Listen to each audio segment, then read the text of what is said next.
Hello my dear netizens, welcome to common man pictures. நடிகர் அஜித் குமார் தன்னுடைய சேலரியில ஒரு குறிப்பிட்ட தொகையை இன்க்ரீஸ் பண்ணியிருக்காரு.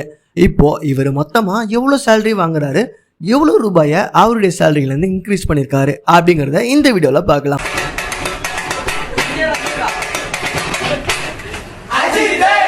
பட் அதுக்கு முன்னாடி நம்ம சேனலை யாராச்சும் சப்ஸ்கிரைப் பண்ணாமல் பார்த்துட்டு இருந்தீங்கன்னா சப்ஸ்கிரைப் பண்ணி பெல் ஐக்கானையும் கிளிக் பண்ணிக்கோங்க.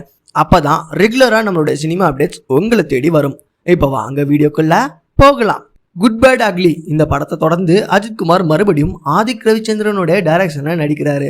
AK-64 அப்படின்னு டெம்பரரியா பேரை வச்ச இந்த படத்தோட படப்பிடிப்பு கூடிய சீக்கிரமா தொடங்க போறதா சினிமா வட்டாரத்தில் சொல்லிக்கிறாங்க. இதுக்கான ஆரம்ப கட்ட பணிகள் தீவிரமா நடந்துட்டு வருது. சுமார் 300 கோடி ரூபாயில இருந்து 400 கோடி ரூபாய் பட்ஜெட்ல தயாராகிற இந்த படத்துக்கு அஜித் குமார் ரூபாய் 175 கோடி சம்பளமா வாங்க போறாரு அப்படின்னு தகவல்கள் வெளியாகிருக்கு.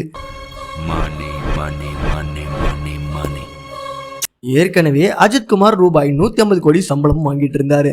இப்போ ரூபாய் 25 கோடி சம்பளத்தை உயர்த்தியிருக்காரு அப்படின்னு சொல்லிக்கிறாங்க. குட் பேட் அக்லி படத்துல அஜித்தோட திரிஷா, அர்ஜுன் தாஸ் அப்புறம் இன்னும் பலரும் நடிச்சிருந்தாங்க.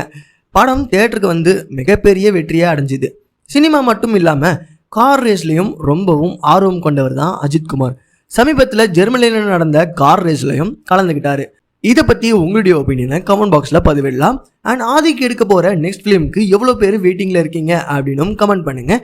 மறக்காமல் அவங்க ஃப்ரெண்ட்ஸ் யாருன்னா தலை ஃபேன்ஸ் இருந்தாங்கன்னா அவங்களுக்கும் இந்த வீடியோவை ஷேர் பண்ணி சப்போர்ட் பண்ணுங்கள் ஃப்ரெண்ட்ஸ். நாளைக்கும் இதே மாதிரியான ஃப்ரெஷ்ஷான அப்டேட்டுடன் நான் உங்களுக்காக வரேன். அது வரைக்கும் பாய் நெட்டிசன்ஸ். மறக்காம சர்ப்ரைஸ் பண்ணுங்க. தேங்க்யூ.